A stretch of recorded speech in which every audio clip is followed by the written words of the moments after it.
আমার চ্যানেলে আপনাদেরকে স্বাগত। আজ আমার সঙ্গে আছেন একজন ভক্ত, তার নাম হচ্ছে পরেশ মোদক। তিনি আমার চ্যানেলে দু চারটি কথা তুলে ধরবেন। তা আমি যেহেতু মিডিয়া, একজন সোশ্যাল মিডিয়া, তিনি আমার কাছে কয়েকটা প্রশ্ন জিজ্ঞাসা করবেন। তা আপনি বলেন আপনার কি জিজ্ঞাসা করার আছে। জগৎগুরু যে রামপালজি, তাকে চিনবেন কেমন করিয়া বা জানবেন কেমন করিয়া, তাকে চেনার তো ব্যাপার আছে না? অবশ্যই অবশ্যই। তা আপনি বললেন যে চিনব কী করে। দেখুন, জগৎগুরু শব্দটার অর্থ হচ্ছে জগতের গুরু, যিনি সারা বিশ্বের গুরু, তাকে বলা হয় জগৎগুরু। জগৎগুরুর পরিভাষাটা যেটা হচ্ছে, আরও অনেক জগৎগুরু আছে। স্রেফ আমার সন্তরামপাল মহারাজজি জগৎগুরু এমনটা নয়, আরও অনেক জগৎগুরু আছে। কিন্তু আহ, জগৎগুরু রামপাল মহারাজজি উনি আরও একটা লেখেন, উনি লেখেন তত্ত্বদর্শী গুরু। কিন্তু জগতে তত্ত্বদর্শী গুরু খুব কম, মানে নাই বললেই চলে। যুগে যুগে একটাই মাত্র আসে। হ্যাঁ, এটা হচ্ছে তোমার তত্ত্বদর্শী গুরু আর জগৎগুরুর মধ্যে ফারাক। আর কিছু যে জিজ্ঞাসা করেন। তাকে চেনার ব্যাপারটা তো আছে। আচ্ছা, চিনবো কি করে? তত্ত্বদর্শী সন কে? তত্ত্বদর্শী সন আচ্ছা, কে? তার চিনবে কি করে, তাই তো? চিনবো কি করে? ঠিক আছে, আমি আজ যথাযথ উত্তর দেওয়ার চেষ্টা করব। জগৎগুরু তত্ত্বদর্শী সন্ত রামপাল মহারাজজি বলছেন, এটা আমার নিজের কথা নয়, জগৎগুরু তত্ত্বদর্শী সন্ত রামপাল মহারাজজি বলছেন, আমাদের গীতার মধ্যে যে পুরুষোত্তম যোগে একটা গাছের কথা বলছেন, অসত্য বৃক্ষের। তো অসত্য বৃক্ষের যে মূলগুলোর নিচে, তারপরে একটা মোটা কাণ্ড আছে, তারপরে শাখা আছে, তারপরে পোশাকা আছে, তারপরে পাতা আছে কি না? আছে তো। এই যে অসত্য বৃক্ষটার যে মূল জড় এবং যে কাণ্ডটা, তারপরে ডাল এবং পাতা পর্যন্ত যে বলতে পারবে, সে হচ্ছে তত্ত্বদর্শী গুরু। অর্থাৎ আমরা যে সৃষ্টি হচ্ছি, আমাদের আসল সৃষ্টিবিদ্যা কে, আমরা কোথার থেকে আসছি, কোথার থেকে আমাদের সৃষ্টি হচ্ছে, আমরা কে। প্রথমে আপনি জানুন যে আমরা কে। আমরা যে মানুষ, আমরা কে, আসলে আমরা কে? আসলে কিন্তু আমরা একটা জীবাত্মা।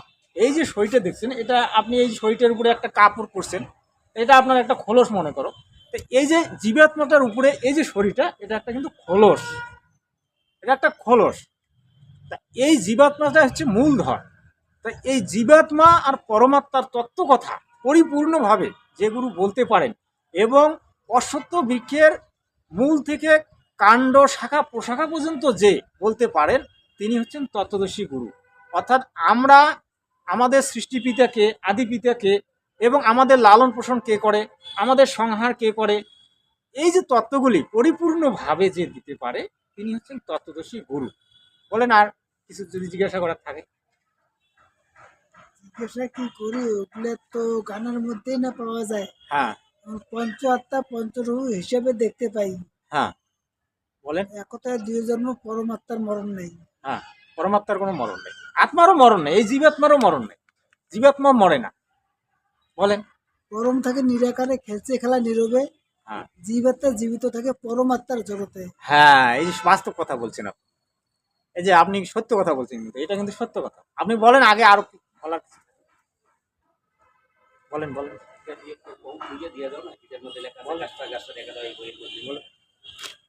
আর কিছু বলবেন? আর কিছু জিজ্ঞাসা করার আছে? গীতার থেকে যদি কিছু বলতে চান বলেন। কি আর বলবো, যেমন ভক্তি যোগ। হ্যাঁ, ভক্তি যোগ। অর্জুন কহিলেন দ্বাদশ অধ্যায় ভক্তি যোগ। হ্যাঁ অর্জুন কহিলেন, তোমাতেই সতীমন সদা সর্বক্ষণ, হ্যাঁ, তব উপাসনা করে যেই ভক্তগণ। বলেন। আচ্ছা, এই যে তোমাতেই যদি সখী মন দিয়া হ্যাঁ সদা সর্বক্ষণ হ্যাঁ, তপ উপাসনা করে সেই ভক্তগণ, তারা কি সত্যিকারে কি ভগবানের ভক্ত? নিশ্চয়ই। আপনি যে প্রশ্নটা করলেন, নিশ্চয়ই। আজকে আপনি যদি বিষ্ণুর পূজা করেন, বিষ্ণুর ভক্ত, নিশ্চয়ই আমি মানি। আপনি যদি ব্রহ্মার পূজা করেন, আপনি ব্রহ্মার ভক্ত। শিবের যদি পূজা করেন, শিবের ভক্ত। কিন্তু ব্রহ্মা বিষ্ণু মহেশ্বরের উপরে আরও কে আছে?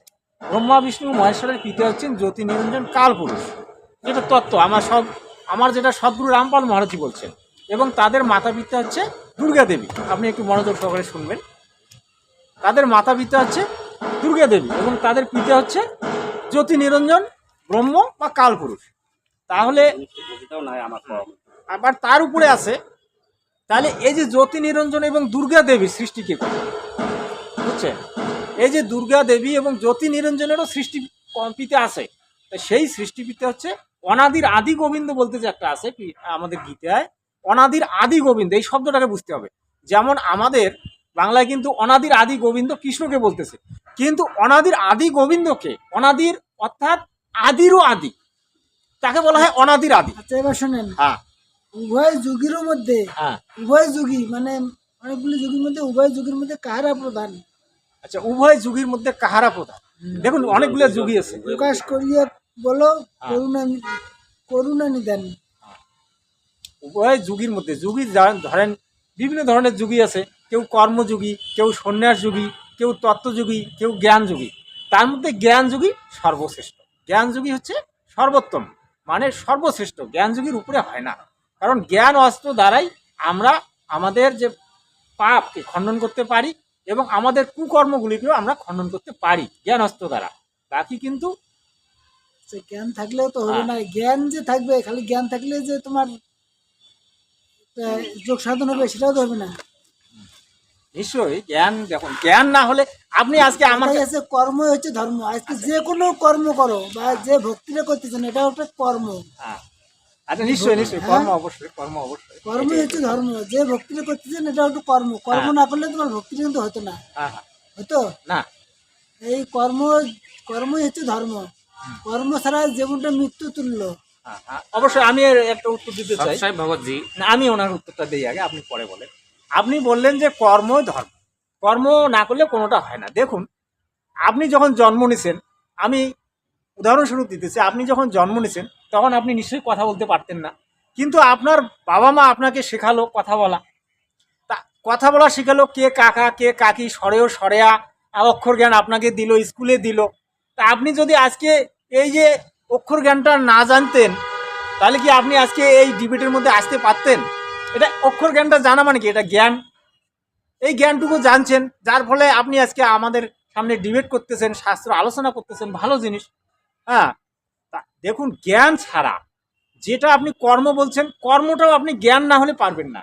জ্ঞানের মাধ্যম দিয়ে কর্ম হয়, কর্ম আমাদের সকলের করতে হবে, কিন্তু আপনি যে কর্মটা করবেন সেটার মধ্যে যদি আপনার নলেজ না থাকে, যে আমি কর্মটা আমার এইভাবে করতে হবে, যদি আপনি মনে করো এখন 2 2 4 হয়, আপনি যদি 5 লেখেন তাহলে কি হবে?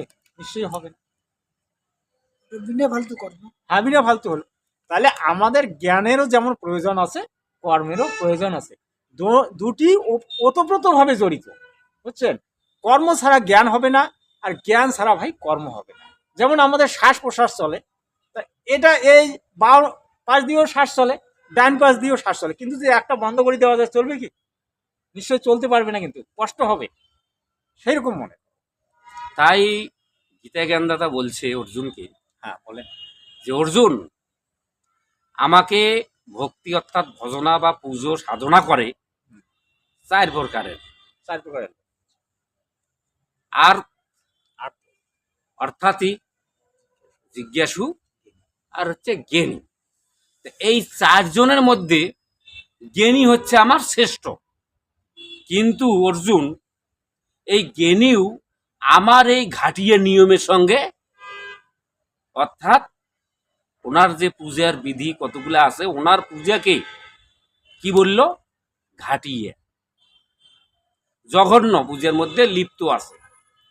তাহলে উনি তো জ্ঞানীর কথা কি বলল? যে শ্রেষ্ঠ। এই 4 জনের মধ্যে জ্ঞানী হচ্ছে শ্রেষ্ঠ। তাহলে ওনারও তো জ্ঞান আছে। আবার জ্ঞান থাকাতে ওনাকে আবার যাই পূজা করে যে জ্ঞানী, বলছে যে আমার এই ঘাটিয়া পূজার মধ্যে সেও লিপ্ত আছে। তার মানে ও জ্ঞানী হয়ে কোনো লাভ নাই।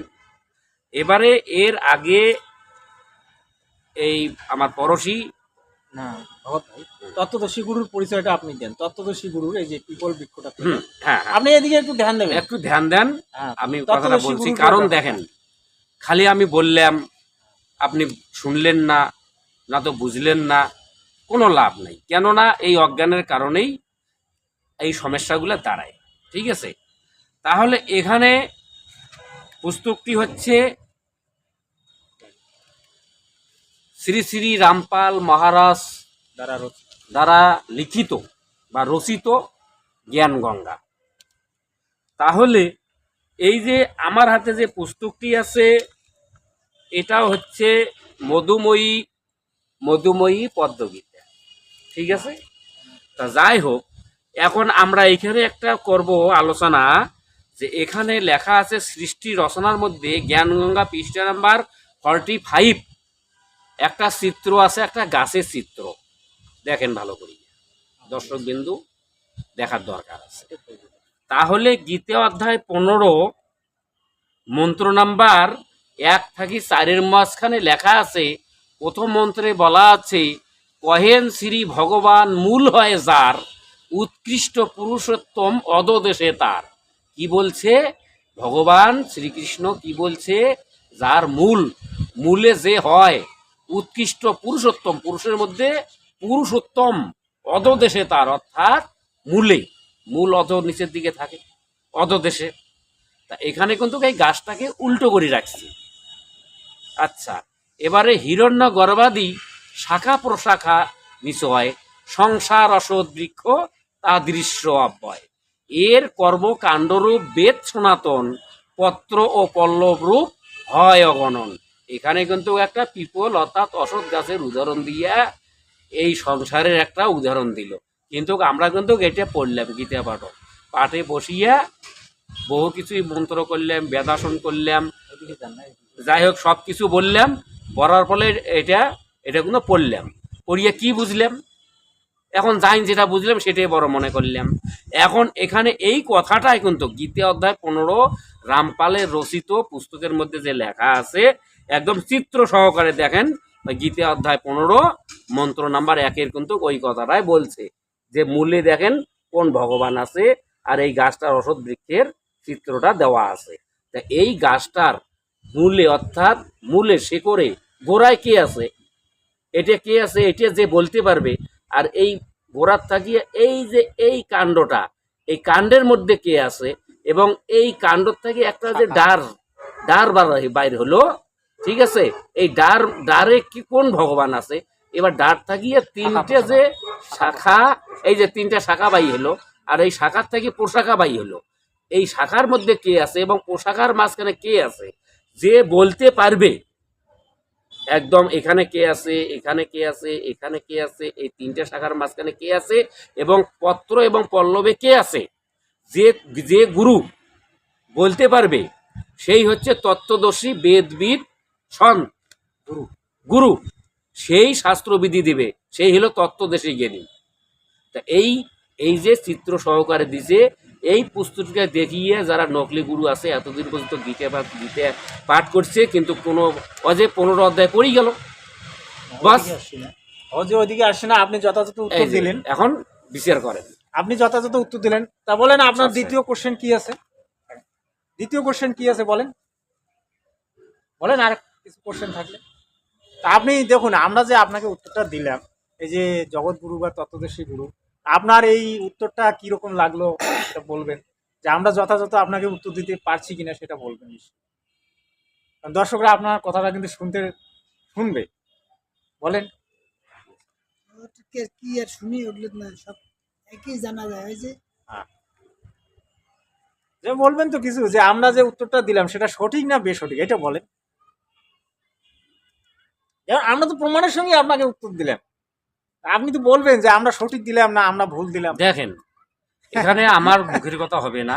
প্রমাণ আপনি দেখেন, একজন শিক্ষিত লোক, আপনি নিজেই একটু আগে গীতা পাঠ করলেন, এর মানে আপনার ভেতরে অক্ষর জ্ঞান আছে। তাহলে আপনি মনে করেন এই গীতাটাকে যদি না মানেন, এত লেখাপড়া থাকার পরেও গীতাকে যদি না মানেন, আর আমি লেখাপড়া থাকি, আমি যদি গীতাকে না মানি, আমার গুরু রামপাল মহারাজের কথাটা ছেড়িয়ে দিলাম, তার পুস্তকটাও আমি ছেড়ে দিলাম, কিন্তু ওনার লিখিত পুস্তকের মাঝে যেটা লেখা আছে সেটা আমার এই পুস্তক, যেটা আমার ন্যাশনাল গ্রন্থ, এটার সঙ্গে মিল খাইলো কিনা, খাচ্ছে কিনা, আমাকে সেটা দেখতে হবে। বাকি লোকবেদ সমাজ কে কি বললো, কে কি শুনলো, ওটা দেখে আমার লাভ নাই। ঠিক আছে, উনি কি কোশ্চেন করতেছেন বলেন। হ্যাঁ, তাহলে সৎসায়